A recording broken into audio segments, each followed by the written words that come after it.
Jack Chandigarh की counselling already चल रही है, तो काफी सारे बच्चे पूछ रहे थे कि सर यहाँ का जो यूआईटी होशियारपुर का कैंपस है क्या एक्चुअल में वर्थ रखता है, क्या इस वाले कैंपस में जाना चाहिए या नहीं जाना चाहिए। तो इसमें हम लोग ये भी बात करेंगे प्लेसमेंट्स कैसी हैं, स्पोर्ट्स की फैसिलिटीज कैसी हैं, हॉस्टल की फैसिलिटीज यहाँ है कि नहीं, ये सारी चीजें बात करने वाले हैं। क्योंकि ऑब्वियसली बात है कि स्वामी सर्वानंद जो कॉलेज के अंदर ये भी रहता है यूआईटी होशियारपुर, तो किसी के अंडर में ही है, तो इसलिए जो भी इसका एरिया वगैरह है कोई ज्यादा बड़ा नहीं होता है। ठीक है, तो ये सब चीजें के बारे में मैं आपको आगे बता रहा हूँ, तो इसलिए ध्यान से पूरी वीडियो देखना। बट वीडियो को शुरू करने से पहले इनकेस अगर आपने अभी तक भी काउंसलिंग सपोर्ट में एनरोल नहीं किया, कर क्या रहे हो बच्चों, क्योंकि ऑलरेडी 30 से ऊपर बच्चे ज्वाइन हो चुके हैं। शायद 10 या 15 सीट्स ही बस बच्चे होंगी, 40 के आसपास पहुंच गया होगा आंकड़ा। तो ये होने के बाद जाकर के इसकी फीस 1499 हो जाएगी। तो जितने बच्चे हैं जल्दी से जाकर ज्वाइन कर लो। अब ज्यादा बात नहीं करते, डायरेक्ट वीडियो शुरू करते हैं। यूआईटी होशियारपुर एस्टेब्लिशमेंट इसकी 2006 में हुई, यानी कि वो जो 2 कैंपस थे पहले जो मैंने बताया आपको, वो इससे 4 साल पहले एस्टेब्लिशमेंट हो गए थे। एरिया की बात करें तो अराउंड 10.86 एकड़ का रहने वाला है,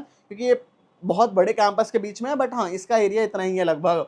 और बाकी इसका पूरा नाम university of engineering and technology Hoshiarpur के अंदर है। ठीक है, obviously this is the government. And बाकी इसकी एनएफ कोई रैंकिंग है नहीं, एडमिशन वही है कि जेईई मेंस का एग्जाम आपने दे रखा है, उसकी रैंक के बेसिस पे एडमिशन है। काउंसलिंग आपकी जैक चंडीगढ़ के थ्रू होती है। क्लास 12 के अंदर पीसीएम आपके पास होनी चाहिए, पास होनी चाहिए आप सारे सब्जेक्ट्स में। बस ब्रांचेस यहाँ टोटल 4 ब्रांचेस ही देखने को मिलती है। सीएससी हो गया, आईटी हो गया, ईसी हो गया, मैकेनिकल हो गया। बाकी प्लेसमेंट्स यहाँ की कोई ऐसा उतनी भी अच्छी नहीं है। प्लेसमेंट्स मतलब हाईएस्ट उतना भी जाता नहीं है, एवरेज अराउंड मान के चलो कोई 5 लाख के आसपास इसकी एवरेज रहती है। अगर आप सीएससी ब्रांच मिल जाते हो तो 6 के आसपास, 7 के आसपास मिल जाएगी। मीडियम पैकेज 4 से 5 के आसपास ही रहता है। रिक्रूटर्स वगैरह देख सकते हो, पॉलिसी बाजार और भी कौन कौन से यहाँ पर रिक्रूटर्स वगैरह देखने को मिल जाएंगे। हनीवेल, कैपजेमिनी, महिंद्रा वगैरह जो कंपनीज हैं वो सब यहाँ विजिट करती है, कॉग्निजेंट वगैरह। ठीक है, बाकी फीस स्ट्रक्चर पे आ जाते हैं तो अराउंड इसकी 3.5 लाख रुपए कॉलेज फीस है। हॉस्टल का खर्चा भी मान लो तो टोटल खर्च अराउंड 4 लाख के अप्रॉक्स, 4 लाख मान के चलो कि इतनी फीस आ जाएगी। मैंने यहाँ आपको अटैच भी कर दिया जो इनकी फीस दे रखी है second year, third year and fourth year का। ठीक है, बाकी फी वेवर्स यहाँ है, मेरिट कम मीन्स और भी काफी सारे तरह पे स्कॉलरशिप सब पे, थोड़ी बहुत इकोनॉमिकली वीकर सेक्शन सबके लिए कुछ दे देते हैं ये लोग। कनेक्टिविटी चंडीगढ़ इंटरनेशनल एयरपोर्ट से 142 किलोमीटर की दूरी पे, तो थोड़ा दूर है कॉलेज। ठीक है, ये दिक्कत वाली बात आती है। बाकी होशियारपुर का रेलवे स्टेशन से 6.5 किलोमीटर की दूरी पे, थोड़ा गांव वाले इलाके में थोड़ा रहने वाला है। कट ऑफ की बात करते हैं तो जैक चंडीगढ़ का कट ऑफ मैं दिखा रहा हूँ आपको। ऑल इंडिया सीट्स पे एडमिशन होते हैं, ये ब्रांचेस हैं और ये कैटेगरीज है। जनरल कैटेगरी में मैकेनिकल ब्रांच 1,47,000 तक मिल जाएगा। सीएससी ब्रांच की बात करेंगे जनरल कैटेगरी में, ठीक है, सीएससी ब्रांच 91,000 तक मिल जाता है। इसी ब्रांच की बात करेंगे तो यहाँ पे ओबीसी वाले बच्चों को तो 1,27,000 तक। बाकी जनरल का मैं दिखाता हूँ, इसी ब्रांच का 1,21,000 तक मिल जाएगा। बाकी आईटी ब्रांच जनरल वाले बच्चों को 1,14,000 तक मिल जाता है। ठीक है, मैकेनिकल ब्रांच ओबीसी सबके लिए 1,48,000 तक मिल रहा है। बच्चों हम लोग आ चुके हैं वीडियो के सबसे इंपॉर्टेंट पार्ट पे। ये पार्ट सबसे ज्यादा इंपॉर्टेंट है। इसी पार्ट को देखने से आपका ये डिसाइड होगा कि आपको जैक चंडीगढ़ के अंदर कोई कॉलेज अलॉटमेंट आने वाली है या आपके रैंक पे बेस्ट से बेस्ट जो यहाँ पे कैंपस है एंड बेस्ट ब्रांच है वो आपको मिलने वाला है या नहीं मिलने वाला है। अगर यहाँ पे बच्चे गलती करते हैं तो फिर उसे जिंदगी भर का रिग्रेटमेंट हो जाता है, क्योंकि उसे सीट नहीं मिलती या जो मिला है वो सोचता है कि मुझे तो इससे बेटर मैं डिजर्व करता था, बट मेरी गलत चॉइस फिलिंग सब की वजह से मैं यहाँ पे बैठा हूँ। अगर इन सब गलतियों से कोई फर्क आपको नहीं पड़ता है, यहीं पे वीडियो को स्किप करके आप लोग आगे का कंटेंट देख सकते हो। बट अगर आपको इन सब चीजों से फर्क पड़ता है देन जाकर के यहां से ध्यान से देखना शुरू करो। सबसे पहली चीज है बच्चों, हम लोग यहाँ पे 7 से 8 साल से काउंसलिंग करा रहे हैं। हम लोग जानते हैं कि जैक चंडीगढ़ हो गया है, जो भी काउंसलिंग है, हर काउंसलिंग के कैसे क्या कट ऑफ की वेरिएशन होती है। यहाँ पे भले ही चॉइसेस आपको कम देखने को मिलेगी, बट इन चॉइसेस को कैसे बेस्ट तरीके से लगाया जाए जिससे कि आपको कंफर्म अलॉटमेंट आए आपकी रैंक के हिसाब से। एंड साथ ही में यहाँ पे स्पेशल राउंड होता है, स्पॉट राउंड होता है, कब तक जाना होगा, कब क्या पेमेंट करनी है, कितना करना है, कब नहीं करना है, ये सारी चीजें हम लोग आपको बताने वाले हैं। इतनी सारी चीजें होती हैं और यहाँ पे आपके पेरेंट्स के काफी ज्यादा पैसे लगने वाले हैं। गवर्नमेंट कॉलेजेस ये रहने वाले हैं और इनके अंदर अगर थोड़ी बहुत भी भूल चूक हो गई, जिंदगी भर का रिग्रेटमेंट हो जाता है। और रिग्रेटमेंट एक ऐसी चीज है जो इंसान को अंदर से खा लेती है। अगर आप ये सब गलतियां नहीं करना चाहते तो काउंसलिंग सपोर्ट को ज्वाइन करना।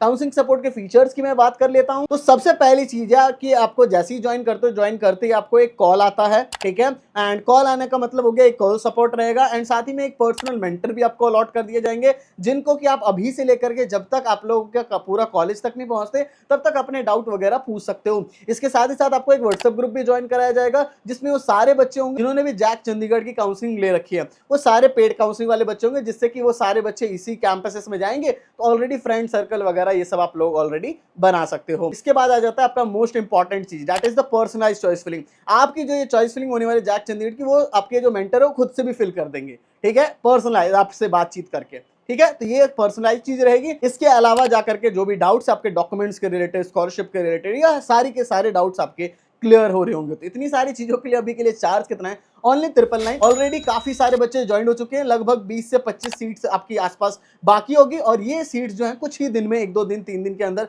भर जाएंगी, और ये भरने के बाद जाकर के इसकी फीस 1499 हो जाएगी। तो जितने भी बच्चे हैं जल्दी से जाके ज्वाइन कर लेना। अगर थोड़ी बहुत सही रैंक है, 2 लाख 3 लाख 4 लाख ऐसी कुछ भी रैंक अगर बन रही है, तो आप लोग सीसैप की तरफ भी देख सकते हो। तो सीसैप प्लस एनीवन ज्वाइन कर सकते हो, जो कि आपको काफी अफोर्डेबल में पड़ जाने वाला है। तो जल्दी से जाओ, जल्दी से जा करके ज्वाइन कर लो। बाकी हॉस्टल में इसकी बात करेंगे तो यहाँ पे बॉयज एंड गर्ल्स दोनों के लिए हॉस्टल देखने को मिल जाएगा। मल्टी सीटर रूम्स है, 1 सीटर 2 सीटर रूम्स देखने को मिल जाएगा। Fan, tubelight, bed, chair, table, अलमीरा, जो बेसिक चीजें वो सब आपको रूम्स के अंदर देखने को मिल जाएगा। वाईफाई की फैसिलिटी है, बट उसका उतना कुछ भरोसा मत रखो, वाईफाई मान के मत ही चलो। लैंड पोर्ट सबसे कनेक्ट करके थोड़ा अच्छा स्पीड आ जाएगा। बाकी हॉस्टल के अंदर कॉमन रूम, ये सब चीजें देखने को मिल जाएगी, और कॉमन वॉशरूम सब है, वाटर कूलर की फैसिलिटी है, जिम की फैसिलिटी सब भी है, 4 बार खाना देखने को मिल जाएगा। तो हॉस्टल है, ये बड़ी बात है यहाँ पे, क्योंकि काफी सारे कॉलेज में हॉस्टल ही नहीं होता है, ऐसे सब जो इलाके में रहते हैं। बाकी यहाँ पे सेंट्रल कैंटीन वगैरह, नॉन वेज सब भी अवेलेबल रहता है। मैस फूड ओके सा रहेगा, ठीक है। स्पोर्ट्स में अंदर आप लोग थोड़ा बहुत क्रिकेट सब खेल सकते हो, बैडमिंटन सब खेल सकते हो, थोड़ी सारी चीजें खेल सकते हो, बास्केटबॉल, टेबल टेनिस, टीटी वगैरह, फुटबॉल सब, ये सब बच्चे खेलते हैं। रनिंग वगैरह भी कर सकते हो। बाकी इंडोर स्पोर्ट्स में चेस, कैरम, टेबल टेनिस, ये सब चीजें रहती हैं। इंफ्रास्ट्रक्चर में ऑब्वियसली ज्यादा कोई बड़ा कैंपस तो नहीं है, 10.86 एकड़ का ही है। एस्टेब्लिशमेंट 2006 की है। सेंट्रल कंप्यूटर सेंटर देखने को मिल जाएगा, जहाँ पे जाकर के आप लोग अपना प्रोजेक्ट वर्क वगैरह कर सकते हो। बाकी क्लासरूम्स के अंदर मल्टीमीडिया प्रोजेक्टर सब देखने को मिल जाएगा, ठीक है। बाकी यहाँ पे सारी ब्रांच की लैब्स वगैरह देखने को मिल जाएगी। वाईफाई कनेक्टिविटी है, ठीक है, कैंपस के अंदर। बाकी बैंक एटीएम की सुविधा, डेली नीड की चीज़ें आसपास में देखने को मिल जाएगी। मेडिकल सेंटर सब है, मतलब कभी चोट भगवान ना करे लग जाए तो वहाँ जा करके आपको थोड़ा बहुत मेडिकेशन कर सकते हो। सेंट्रल लाइब्रेरी देखने को मिल जाएगी, जहाँ से बुक्स वगैरह इशू करा करके पढ़ करके वापस कर सकते हो। फैकल्टीज आपको ओके देखने को मिल जाएगी, ठीक है, क्योंकि गवर्नमेंट तो सही है, बट कुछ खड़ूस हो जाती हैं। हर डिपार्टमेंट की खुद की बिल्डिंग वगैरह तो है ही। बाकी अनंत करके इसका एनुअल टेक्नोकल्चरल फेस्ट होता है। बाकी काफी सारे क्लब्स है, ई-सेल, literally and debating, music, sports and adventure, dance and dramatics, ठीक है। तो ये काफी सारी क्लब्स देखने को मिलेंगे। If I get the videos या फोटोज मिलेगी तो मैं आपको डिस्प्ले कर दूंगा यहाँ पे। बाकी अच्छी चीजें, बुरी चीजें, प्लेसमेंट्स ओके ही है, उतना अच्छा नहीं है। फीस के हिसाब से ओके है, ठीक है, फीस के हिसाब से 100% का लगभग ROI देखने को मिल जाएगा। कोडिंग कल्चर ठीक है, कोडिंग कल्चर CSE मिल जाए तो ठीक है उन बच्चों के लिए, वरना और सब में तो कुछ बढ़िया वाली बात है ही नहीं। एलुमनाई नेटवर्क ठीक है, पुराना है ऑब्वियसली। बाकी रैगिंग वगैरह तो नहीं होती है। ROI ओके सर मैं कहूँगा। बुरी चीज़ों में वही है, लोअर ब्रांच वगैरह लोगे तो प्लेसमेंट उनमें कुछ अच्छी है नहीं, 3 लाख 4 लाख का मिलेगा आपको। कैंपस एरिया छोटा है थोड़ा। अटेंडेंस की बात करें तो 75% का क्राइटेरिया रहता है, एंड कर्फ्यू की टाइमिंग सब भी है बॉयज़ एंड गर्ल्स दोनों के लिए, ठीक है। बाकी ध्यान से जाकर काउंसलिंग सपोर्ट में ज्वाइन कर लेना, जिस बच्चों ने भी अभी तक भी ज्वाइन नहीं किया। और बाकी कोई डाउट वगैरह कमेंट सेक्शन में पूछ लो। सो बच्चा, thank you for watching this video. जय हिंद, जय भारत।